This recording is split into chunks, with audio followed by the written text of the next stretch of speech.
अस्सलामुअलैकुम। नया टॉपिक, नई क्लास, नई वीडियो। तो आज के टॉपिक में हम डिस्कस करेंगे इशू ऑफ शेयर्स को।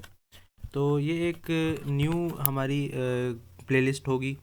प्लेलिस्ट वही पुरानी होगी, लेकिन एक नया टॉपिक होगा, एक अपर लेवल का टॉपिक होगा, क्योंकि ये जो है वो कंपनी से रिलेटेड टॉपिक है। ये शेयर से रिलेटेड टॉपिक है कि एक कंपनी शेयर्स किस तरह इशू करती है और किस किस सेंस में किस टाइप के शेयर हो सकते हैं, फिर शेयर्स कैंसिल हो जाते हैं, फिर शेयर को री इशू किया जाता है।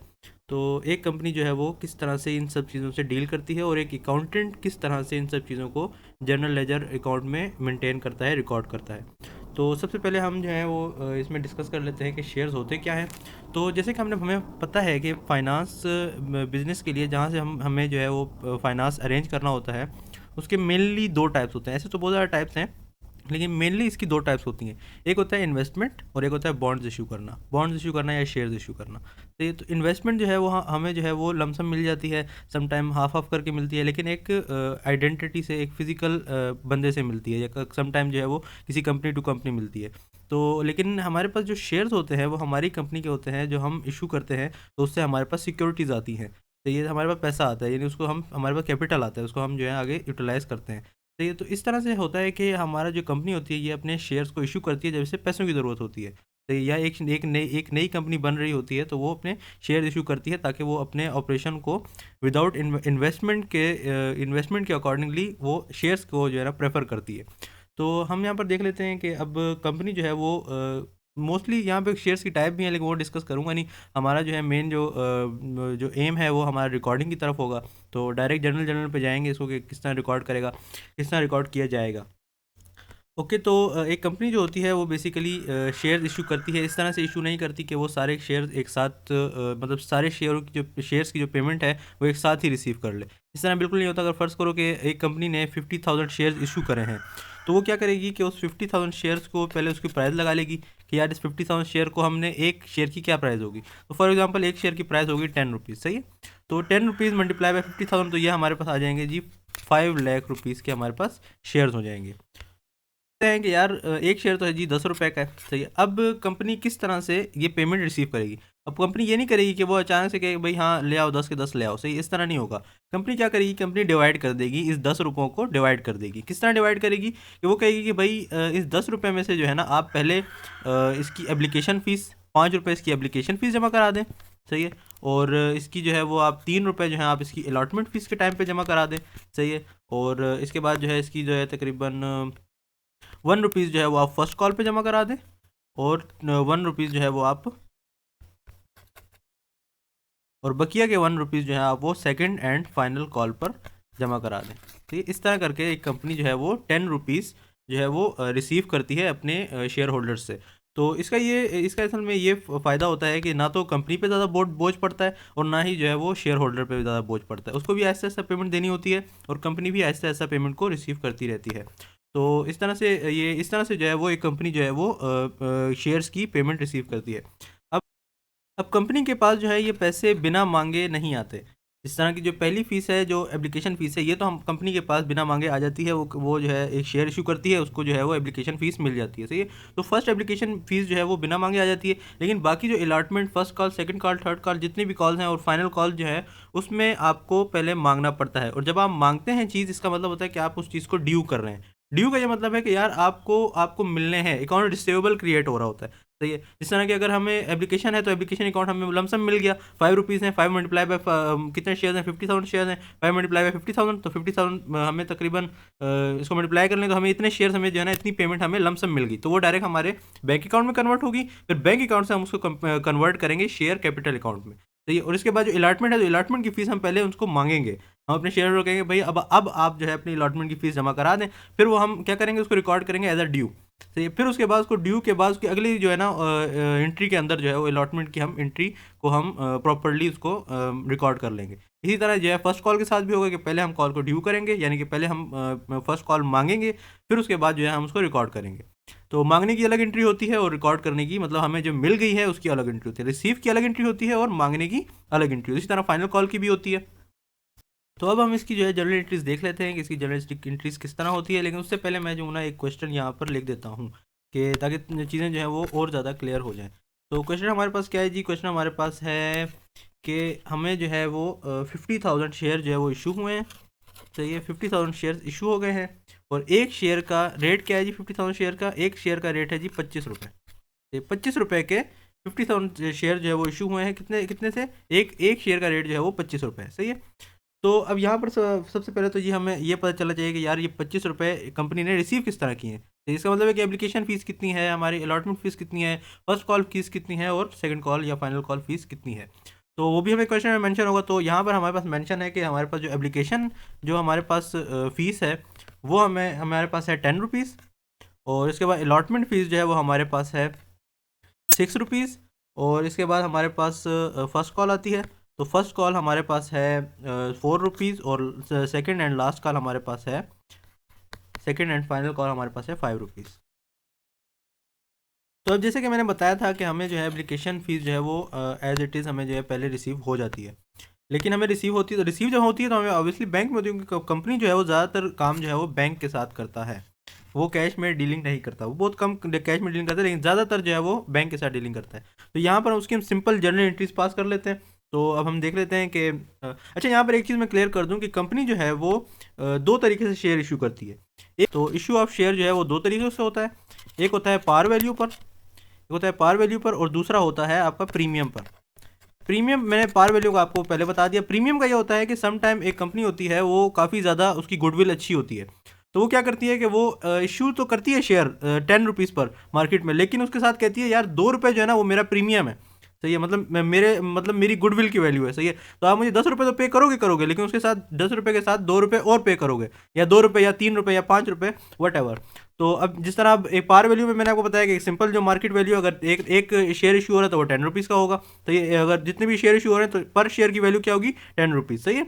तो इसी तरह जो है वो मैंने आपको बताया कि प्रीमियम में वो क्या मांगेगा? वो प्रीमियम में कहेगा भाई मुझे ऊपर कोई एडिशनल अमाउंट दो, जो ऑलरेडी कंपनी डिसाइड करेगी भाई मुझे एडिशनल अमाउंट चाहिए। वो एडिशनल अमाउंट क्यों चार्ज करेगी? क्योंकि सम कंपनीज ऐसी होती हैं कि उनकी गुडविल बहुत ज़्यादा होती है। सही है, तो वो अपनी गुडविल को कैश करते हैं। सही है, जैसे एप्पल हो गई, गूगल हो गई, सही, ये अपने गुडविल को कैश करते हैं। सही है। तो अब इनके जो है और ये क्यों कैश करते हैं? क्योंकि इनके जो है ना बहुत ज़्यादा डिमांड होती है मार्केट में इनके शेयर की। जैसे इनके शेयर आता है तो वो डायरेक्ट जो है वो सेल हो जाते हैं। तो इसलिए जो है ना ये इस चीज़ का फ़ायदा उठाकर थोड़े से प्रीमियम भी डिमांड करते हैं। तो फर्स्ट कर लो वो 2 रुपीज़ प्रीमियम डिमांड करेगा। तो यहाँ पर क्या हो जाएगा कि हमारा जो है सेम जो हमारी जो अलॉटमेंट होगा, फॉर एग्जांपल ले लो कि 5 और 3 2 5 3 1 1, ये हमारी जो है फीस है। सही है, लेकिन अब इसमें जो है ना वो कंपनी खुद ही डिसाइड करेगी कि उसको प्रीमियम कहाँ लेना है। आया वो जो है प्रीमियम लेना चाहती है एप्लीकेशन फ़ीस के साथ, तो वो एप्लीकेशन फ़ीस के साथ भी प्रीमियम ले सकती है। या अगर वो लेना चाहती है तो वो अलॉटमेंट के साथ भी ले सकती है, अलॉटमेंट के साथ ले लेगी। सही है, या अगर वो लेना चाहती है फर्स्ट कॉल पे भी ले सकती है, सेकंड कॉल पे भी ले सकती है। लेकिन जब क्वेश्चन में प्रीमियम का मेंशन नहीं होगा कि भाई प्रीमियम उसने कब लेना है, सही है, तो प्रीमियम मोस्टली हम लेते हैं, एक कंपनी लेती है अलॉटमेंट के ऊपर। प्रीमियम अलॉटमेंट के ऊपर लिया जाता है, अलॉटमेंट के टाइम पे लिया जाता है। तो प्रीमियम को रिकॉर्ड कब करते हैं हम? जब हम अलॉटमेंट के पेमेंट के मेथड को रिकॉर्ड कर रहे होते हैं, तभी हम प्रीमियम को भी साथ ही साथ रिकॉर्ड कर लेते हैं। तो हम बना लेते हैं, फॉर्मेट बना लेते हैं, जनरल का फॉर्मेट जिस तरह था। अच्छा, फॉर्मेट बनाने से पहले मैंने आपको जो लास्ट टाइम एक क्लियर कॉन्सेप्ट सिखाया था कि जब भी एसेट्स और एक्सपेंस में इंक्रीज आता है तो ये हमारे पास डेबिट होता है। एक अकाउंट की नेचर, हमें रिकॉर्डिंग करने में, फाइनेंशियल जो रिकॉर्डिंग होती है इसमें हमें अकाउंट के नेचर का ज़रूर पता होना चाहिए। तो अगर वो एसेट है या एक्सपेंस है, अगर उसमें इंक्रीज़ आ रहा है तो वो हमारे पास डेबिट होगा, और अगर उसके अंदर डिक्रीज़ आ रहा है तो वो हमारे पास क्रेडिट होगा। ये मैंने लास्ट टाइम भी इस चीज़ को क्लियर किया था, आपको बताया था, और ये इसे क्लियर फार्मूला कह सकते हैं। और दूसरा ये है कि इसमें जो है ना एक और होता है CLR, यानी कैपिटल, लायबिलिटी एंड रेवेन्यू। जब भी इस चीज़ में इंक्रीज़ आता है तो ये क्रेडिट होगा, और जब भी CLR यानी कि कैपिटल, लायबिलिटी और रेवेन्यू में जब भी डिक्रीज़ आता है तो ये डेबिट होगा। इस चीज़ को अपने माइंड में रखें। एसेट्स और एक्सपेंस में जब भी डिक्रीज़ आएगा वो क्रेडिट होगा, एसेट्स एक्सपेंस में जब भी इंक्रीज़ आएगा वो डेबिट होगा। कैपिटल, लायबिलिटी, रेवेन्यू में जब भी इंक्रीज़ आएगा तो वो कैपिटल होगा, वो क्रेडिट होगा, और जब भी इनके अंदर डिक्रीज़ आएगा तो ये डेबिट हो जाएगा। हम यहाँ पे सिंपल फॉर्मेट बना लेते हैं जनरल का। पहले हमारे तरह बनता है हमारे पास जनरल का फॉर्मेट। तो पहले ऊपर जो है वो कंपनी का नाम आता है, जनरल को मेंशन करते हैं और किस डेट पे बना रहे हैं उस डेट को मेंशन करते हैं। ये है इंपॉर्टेंट चीज़ को याद रखना। तो हम पे हमारा पहला कॉलम जो है वो डेट होता है, दूसरा कॉलम हमारा डिटेल होता है, तीसरा डेबिट, और चौथा हमारे पास क्रेडिट होता है। अब यहाँ पर डेट तो हमें सच एज मेंशन नहीं है, लेकिन हम इसको सिंपल स्किप कर देंगे डेट को। तो अब हम देख लेते हैं कि हमारे पास पहली एंट्री क्या है। तो यहाँ पर हमें कह रहा है जी 50,000 शेयर्स इशू हुए हैं, 25 रुपये का एक शेयर है, और हमारे पास इधर एप्लीकेशन फ़ीस, तो एप्लीकेशन फ़ीस हमारे पास 10 रुपीज़ है। तो 10 रुपीज़ को हम सिंपल मल्टीप्लाई कर लेंगे 50,000 से, तो हमारे पास आ जाएगी जितनी वैल्यू हमें रिसीव हुई है। तो एप्लीकेशन की मद में हमें रिसीव हुआ है जी 5 लाख रुपीज़, सही। तो 5 लाख रुपीज़ जैसे मैंने कहा था सिंपल ये चला जाएगा बैंक के अंदर।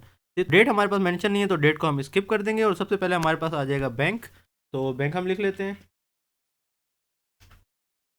और हमारे पास बैंक जो है वो क्या हो रहा है, वो डेबिट हो रहा है। तो बैंक हमारे पास डेबिट हो रहा है, तो बैंक को हम डेबिट कर देंगे। किस वैल्यू से डेबिट कर देंगे हम कर देंगे जी ये 10 मल्टीप्लाई बाय 50,000। 50,000 शेयर है टोटल, हमें 10 रुपीज़ मिल रहे हैं, तो हम क्या कर देंगे 10 मल्टीप्लाई बाय 50,000। तो ये हमारे पास क्या वैल्यू आ जाएगी, इसकी हमारे पास वैल्यू आ जाएगी 5 लाख। तो हम यहाँ मेंशन कर देते हैं 5 लाख।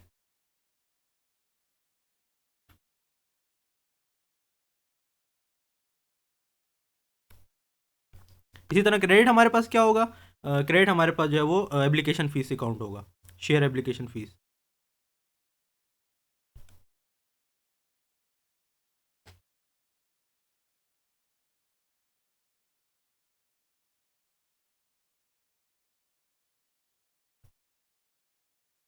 तो ये कितने अमाउंट से होगा, यह जो है वो सेम अमाउंट से हम इसको क्रेडिट कर देंगे, फिर 5 लाख से।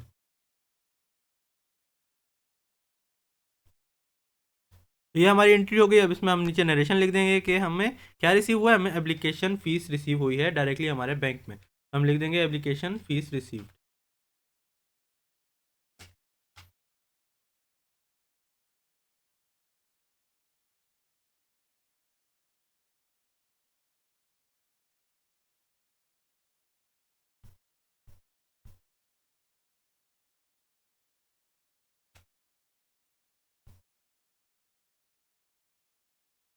तो ये हमारे पास नरेशन आ गई, और इस तरह से हमारी पहली एंट्री यहाँ क्लोज हो जाती है। तो पहली एंट्री हम सिंपल इस तरह करेंगे। अब क्या करेंगे कि जो हमें पेमेंट रिसीव हुई है बैंक अकाउंट में, अब ये पेमेंट क्या चीज़ है, ये पेमेंट बेसिकली हमारा कैपिटल है। जैसे एप्लीकेशन अकाउंट हमारे पास यहाँ डेबिट हो जाएगा, और उसकी जो पेमेंट होगी यानी 5 लाख रुपीज़ वो हमारे ट्रांसफ़र हो जाएंगे, किस में हो जाएंगे ट्रांसफ़र, कैपिटल अकाउंट में। सही, तो इसको हम कर लेते हैं सिंपल। डेट हमारे पास मेंशन नहीं है, तो यहाँ पे हमने क्या करा कि हमें जो 5 लाख रुपीज़ यानी 10 रुपये की जो हमें एप्लीकेशन फ़ीस पर शेयर पे हमें रिसीव हुई थी, वो हमने कन्वर्ट कर दी, वो हमने ट्रांसफ़र कर दी शेयर कैपिटल अकाउंट में। क्यों, क्योंकि वो हमारी इन्वेस्टमेंट थी, हमारी शेयर के पैसे थे, वो हम कैपिटल अकाउंट में ट्रांसफ़र करेंगे। तो हमने क्या किया कि शेयर एप्लीकेशन अकाउंट को हमने क्या करा, कैंसिल करने के लिए, यानी कि उसको टेम्प्रेरी अकाउंट को क्लोज करने के लिए हमने क्या किया कि वहाँ पर वो फर्स्ट एंट्री में वो क्रेडिट हो रहा था, तो उसको सेकंड एंट्री में क्या कर दिया, हमने डेबिट कर दिया, सिंपल। अब यहाँ पर एक कॉन्सेप्ट है, अगर आपको वो समझ आए कि हमारी जो पहली एंट्री होती थी, जब हम पहले जो है बिगिनर लेवल पे जब हम एंट्री करते थे, तो हम क्या सिंपल क्या करते थे कि भाई जो हमारे पास कैपिटल आ रहा होता था, मतलब for example mister x started a business with 50,000 rupees, सही है। तो उसकी हम एंट्री किस तरह करते थे कि भाई हमें जो है वो कैश रिसीव हुआ है, सही, कैश हमें कितना रिसीव हुआ, 50,000, सही है। और फिर हम, और कैपिटल ऑब्वियसली हमारा क्रेडिट क्या होता है, हमारा क्रेडिट कैपिटल होता है, सही है। तो हम कैपिटल को क्रेडिट कर देते थे कितने से, सेम अमाउंट के साथ। अब यहाँ पर ये सिस्टम है कि अगर देखा जाए तो अगर कैश जो है, अगर यहाँ पर अगर हम कैश के थ्रू एप्लीकेशन पेमेंट लेते हैं, सही है, तो हम यहाँ कैश मेंशन करेंगे, लेकिन उन्होंने जो है वो रिसीव करी है बैंक के थ्रू, सही है। तो अगर हम इसमें इस सिनेरियो में भी अगर बैंक के थ्रू रिसीव करते, सही है, तो यहाँ पर कैश की जगह क्या आ जाता, कैश की जगह बैंक आ जाता, सही है। तो ये हमारी सेम एंट्री हो जाती है, सही है। लेकिन अब यहाँ पर जो है एप्लीकेशन अकाउंट है, सही है, कि हमें पेमेंट रिसीव हुई है शेयर एप्लीकेशन अकाउंट में, तो शेयर एप्लीकेशन अकाउंट से हमने पेमेंट किधर ट्रांसफ़र कर दी, शेयर कैपिटल अकाउंट में। तो यहाँ पर जो है हमारा जो शेयर एप्लीकेशन अकाउंट है वो यहाँ पर हो रहा था क्रेडिट पहली एंट्री के अंदर। तो दूसरी एंट्री में उसको हमने क्लोज करने के लिए क्या कर दिया, उसको हमने डेबिट कर दिया, सही है। तो यहाँ पर शेयर एप्लीकेशन अकाउंट कैंसिल हो गया ऊपर वाली एंट्री के साथ, सही है। तो पीछे क्या बच गया हमारे पास, पीछे हमारे पास यहाँ बच गया शेयर कैपिटल अकाउंट और बैंक अकाउंट। तो ये वही पुरानी वाली एंट्री बन गई, सही, क्योंकि ये हमारी वो पेमेंट है जिससे हम अपने बिजनेस के डे टू डे एक्टिविटीज़ में इन्वेस्ट करेंगे, जिससे हम बिजनेस की डे टू डे एक्टिविटी करेंगे। तो बस यहाँ पर इतना सा फ़र्क होता है कि यहाँ पर पहले हमें जो है वो एक अकाउंट क्रिएट करना होता है कि अगर एप्लीकेशन फ़ीस रिसीव हो रही है तो एप्लीकेशन फ़ीस का अकाउंट क्रिएट होगा, और फिर उसके बाद जो है वो उसके पर्टिकुलर अकाउंट के अंदर ट्रांसफ़र किया जाएगा। तो यहाँ पर अब नेक्स्ट एंट्री देख लेते हैं। अब नेक्स्ट हमें क्या रिसीव हुआ है, नेक्स्ट रिसीव हो रही है अलॉटमेंट। अलॉटमेंट के 6 रुपये हमें रिसीव हो रहे हैं। हमारे टोटल जो है 50,000 शेयर है, इसको हम मल्टीप्लाई कर लेते हैं, 50,000 मल्टीप्लाई बाय 6, तो ये हमारे वैल्यू आ रही है 3 लाख। तो 3 लाख रुपीज़ हमें रिसीव हो रहे हैं। अब लेकिन रिसीव होने, ये हमारे पास अलॉटमेंट है, तो हम क्या करेंगे, अपने शेयर होल्डर्स को कहेंगे भाई अब आप जो है वो अलॉटमेंट की फ़ीस जमा करा दें। सही है, तो हम क्या करेंगे, हम पहले ओके, तो यहाँ पर मैंने क्या किया जी, मुझे रिसीव हो गई, हमारी कंपनी को रिसीव हो गई अलॉटमेंट की फ़ीस। सही है, वो तो मैंने क्या किया कि उसको हमारे बैंक में रिसीव हुई। सही है, तो बैंक हमारा जो डेबिट हो गया और शेयर अलॉटमेंट हमने कर दिया क्रेडिट। सही है, अब हमने पहले जो है ना अलॉटमेंट फ़ीस को हमने कहा है कि यार हमें अलॉटमेंट फ़ीस आप पे कर दें। सही है, अपने शेयर होल्डर्स को कहा है, तो उन्होंने क्या किया कि भाई हमें, यानी कि हमने उनको कहा कि भाई आप पे कर दें, यानी हमने एक अमाउंट को एक अकाउंट क्रिएट करके उसको ड्यू कर दिया। सही है, अब यहाँ पर हमारे पास जो अलॉटमेंट का अकाउंट है उसको वो हमने ड्यू कर दिया। सही है, वो हमारे पास ड्यू हो गया। सही है, अब ड्यू हमने किसके अगेंस्ट करा है, उसको कैपिटल के अगेंस्ट करा है, क्यों, क्योंकि वो कैपिटल में जाएंगे। तो यहाँ पर उसको ड्यू करने के लिए हमने क्या किया कि हमने अलॉटमेंट शेयर को जो है हमने डेबिट कर दिया और कैपिटल अकाउंट के शेयर कैपिटल को हमने क्या करा, क्रेडिट कर दिया। अगर हम इस एंट्री को अगर हम देख लें अगर पुराने एक्सपेक्ट से, तो ये दोनों जो है शेयर अलॉटमेंट और शेयर अलॉटमेंट नीचे दोनों आपस में कैंसिल हो जाते हैं। तो यहाँ पर देख लें तो क्या हुआ कि बैंक अकाउंट में जो अलॉटमेंट की पेमेंट हमें रिसीव हुई थी 3 लाख रुपए, वो सिंपली कहाँ चली गई, शेयर कैपिटल अकाउंट में चली गई। तो ये सिंपली वही पुरानी वाली बातें हैं, वही पुराना वाला कॉन्सेप्ट है, लेकिन बस चीज़ें चेंज हो गई हैं, थोड़ा नाम चेंज हो गए हैं। सही है, और थोड़ा एक मेथड चेंज हो गया है कि पहले हम जो है पेमेंट को डायरेक्ट हमें रिसीव हो जाती थी, लेकिन अब पेमेंट को हम पहले ड्यू करते हैं, पेमेंट को पहले हम मांगते हैं, फिर हम रिकॉर्ड करते हैं। एंट्री हम देख लेते हैं, हमें नेक्स्ट एंट्री क्या दी थी। हमें नेक्स्ट एंट्री हमारे पास है जी फर्स्ट कॉल की हमारे पास है 4 रुपये रिसीव होंगे। सही है, लेकिन एज यूजुअल हमने जिस तरह कहा कि भाई ये हमें रिसीव नहीं होते, ये हमें पहले मांगने पड़ते हैं, तो इसको हम पहले मांगेंगे, इसको हम पहले ड्यू करेंगे। सेम एंट्री दोबारा जिस तरह हमने शेयर अलॉटमेंट की करी, इसी तरह हमने शेयर फर्स्ट कॉल की भी करनी है। एंट्री हमारी, पहले हमने फर्स्ट कॉल की पेमेंट हमें पता करनी है भाई हमारी कितनी पेमेंट, कितनी वैल्यू है फर्स्ट कॉल की। फर्स्ट कॉल फीस हमारे पास है 4, तो 4 को हम क्या करेंगे, सिंपली मल्टीप्लाई करेंगे हम 50,000 शेयर से, तो हमारे पास आ जाएगा 2 लाख रुपीज़। सही है, तो 2 लाख रुपीज़ हमने सबसे पहले जी फर्स्ट कॉल हम कर रहे हैं जी अपने शेयर होल्डर्स को, उनको कह रहे हैं भाई हमें आप पेमेंट दे दें। सही है, हमें आप पेमेंट दे दें अब, तो यानी कि हम क्या कर रहे हैं, पेमेंट को ड्यू कर रहे हैं। सही है, तो हम क्या करेंगे कि शेयर फर्स्ट कॉल जो है हमारे पास डेबिट हो जाएगा और शेयर कैपिटल क्या हो जाएगा, हमारे पास क्रेडिट हो जाएगा, क्योंकि हम ड्यू कर रहे हैं। फिर जब हमें रिसीव हो जाएगा फर्स्ट कॉल की पेमेंट, जब हमें रिसीव हो, यानी 2 लाख रुपीज़ हमें रिसीव हो जाएंगे, तो हमारा बैंक अकाउंट जो है वो इंक्रीज़ होगा, तो बैंक अकाउंट एसिड होता है, तो वो डेबिट हो जाएगा, तो बैंक अकाउंट हमारा डेबिट हो जाएगा और फर्स्ट कॉल की जो हमारी जो एंट्री है अकाउंट है वो हमारे पास क्रेडिट हो जाएगा। देख लेते हैं हमारे पास कौन सी एंट्री है। इसके बाद हमारे पास है जी सेकेंड एंड फाइनल कॉल, तो वो 5 रुपीज़ है, 5 रुपीज़ को मल्टीप्लाई करेंगे 50,000 से, तो ये हमारे पास 25 रुपीज़, यानी कि हमारे पास जो शेयर है वो भी हमारे पास टोटल हो जाएंगे। हमारे पास कितने शेयर थे, 50,000 शेयर थे, क्या वैल्यू थी शेयर की, 25 रुपये थी। 25 रुपये को हमने जो है वो क्रैक करके लिया, हमने 10 रुपीज़ पहले लिए, फिर अलॉटमेंट पे 6 रुपये लिए, फिर फर्स्ट कॉल पे 4 रुपये लिए, फिर हमने सेकंड और फाइनल कॉल पे 5 रुपये लिए, तो ये मिलाकर हमने कितने रुपये लिए, 25 रुपये ले लिए। सही है, अब हमारी जो है सेकंड और फाइनल कॉल है, तो सिंपल हम सेकंड और फाइनल कॉल जिस तरह हमने पुरानी एंट्रीज करी है, हम पहले ड्यू करेंगे, फिर उसके बाद हमें रिसीव होगी, तो इस तरह एंट्री कर लेते हैं इसकी हम। ओके, तो यहाँ पर हमने सेकंड एंड फाइनल कॉल की एंट्री भी हमने कंप्लीट कर ली। ये हमारी लास्ट एंट्री थी, इसके बाद कोई एंट्री नहीं है। तो इसको हमने किस तरह करा, वही पुरानी वाली कि हमने इसको पहले ड्यू करा, फिर उसके बाद ये हमें रिसीव हुई। तो ड्यू करने के लिए हमने क्या करा कि इसको हमने डेबिट कर दिया, सेकंड एंड फाइनल कॉल के अकाउंट को हमने डेबिट कर दिया और शेयर कैपिटल अकाउंट को हमने क्या करा कि उसे क्रेडिट कर दिया। सही है, फिर अगली एंट्री में हमें क्या है, जब पेमेंट रिसीव हो गई है तो हमने बैंक अकाउंट में हमारी पेमेंट आ गई है, एसिड होता है, इंक्रीज होगा तो डेबिट होगा, बैंक अकाउंट जो है हमने डेबिट कर दिया और share second and final call क्या करा, हमने उसको क्रेडिट कर दिया। तो यहाँ पर हमारा शेयर इशू ऑफ शेयर जो है वो हमारा अकाउंट का जो एंट्री होती है वो हमने कर ली। यहाँ पर बिल्कुल जिस तरह मैं इसको एक गो थ्रू दे देता हूँ कि हमारे पास जो है वो 50,000 शेयर्स थे, एक कंपनी ने 50,000 शेयर इशू करे, एक शेयर की प्राइस थी 25 रुपये। अब उन्होंने क्या करा कि वो लमसम पेमेंट ले नहीं सकते थे, उन्होंने क्या किया कि उनको ये पेमेंट को क्रैक कर लिया। अब उन्होंने क्या करा कि भाई एप्लीकेशन को हम जी एप्लीकेशन हमारी जो फीस है वो हम 10 रुपीज़ पहले ले लेंगे। सही है, वो हमें एज इट इज़ मिल गई, हमें रिसीव हो गई, हमें मांगनी नहीं पड़ी, हमें ड्यू नहीं करनी पड़ी। सही है, तो वो हमें बैंक में रिसीव हो गई। फिर वो हमें बैंक में रिसीव करने के बाद हमने क्या किया उसको कि हमने उसको कन्वर्ट कर दिया शेयर कैपिटल अकाउंट के अंदर। सही है, फिर इसके बाद हम देख लेते हैं, इसके बाद हमें अलॉटमेंट की जो है वो 6 रुपये हमें कहा कि भाई अब हमें जमा करा दो। हमने शेयर होल्डर्स को कहा कि हमें जमा करा दो, यानी कि हमने क्या किया, हमने ड्यू कर दिया। तो ड्यू करने के लिए हमने क्या किया कि हमने शेयर अलॉटमेंट के अकाउंट को हमने डेबिट कर दिया और शेयर कैपिटल के अकाउंट को हमने क्रेडिट कर दिया। फिर जब हमें अलॉटमेंट की फीस यानी 6 रुपये हमें जब रिसीव हो गए तो हमने क्या किया कि हमने बैंक को जो है यानी बैंक में रिसीव हुआ तो बैंक हमारा क्रेडिट हो गया और शेयर अलॉटमेंट हमारे पास क्रेडिट हो गया। इसके बाद फर्स्ट कॉल थी, फर्स्ट कॉल का भी सेम सिनेरियो, हमने पहले उनको कहा कि भाई हमें फर्स्ट कॉल की पेमेंट दे दें, हमने उनको साथ हमने ड्यू कर लिया। हमने जब ड्यू कर लिया तो हमारा जो फर्स्ट कॉल की जो अकाउंट है वो हमारा डेबिट हो गया और शेयर कैपिटल का अकाउंट हमारे पास क्रेडिट हो गया। फिर जब हमें पेमेंट बैंक में रिसीव हो गई तो बैंक अकाउंट हमारा डेबिट हो गया और फर्स्ट कॉल का अकाउंट हमारा कैंसिल करने के लिए और क्रेडिट हो गया।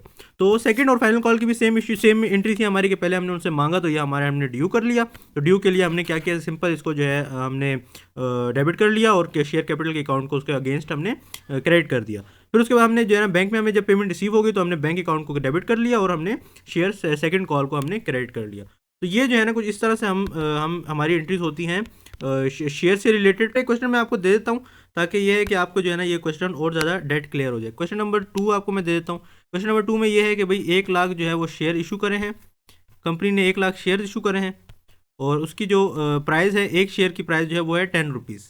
तो अब 10 रुपीज़ एकदम तो ले नहीं रही कंपनी, वो क्या कर रही है, वो क्रैक करके ले रही है। तो एप्लीकेशन की जो प्राइस है, एप्लीकेशन की जो वैल्यू है, एप्लीकेशन फ़ीस जो है वो ले रही है ये 4, और इसमें अलॉटमेंट फ़ीस ये ले रही है 3, और इसके अंदर फर्स्ट कॉल की प्राइस ले रही है 1, और सेकंड और फाइनल कॉल की प्राइस ले रही है कंपनी 2।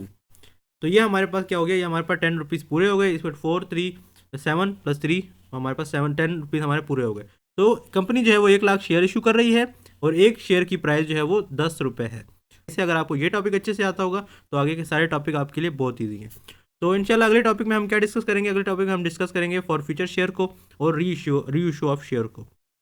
री इशू ऑफ शेयर जो है वो बेसिकली 3 किस्म के हो सकते हैं, एक जो है पार पे हो सकता है, एक प्रीमियम पे हो सकता है और एक हम डिस्काउंट पे इशू करते हैं। वो फिर इंशाल्लाह डिस्कस करेंगे नेक्स्ट क्लास में। अभी के लिए इतना काफ़ी है, इंशाल्लाह मिलते हैं नेक्स्ट क्लास में। अपना ख्याल रखें, अल्लाह हाफिज़।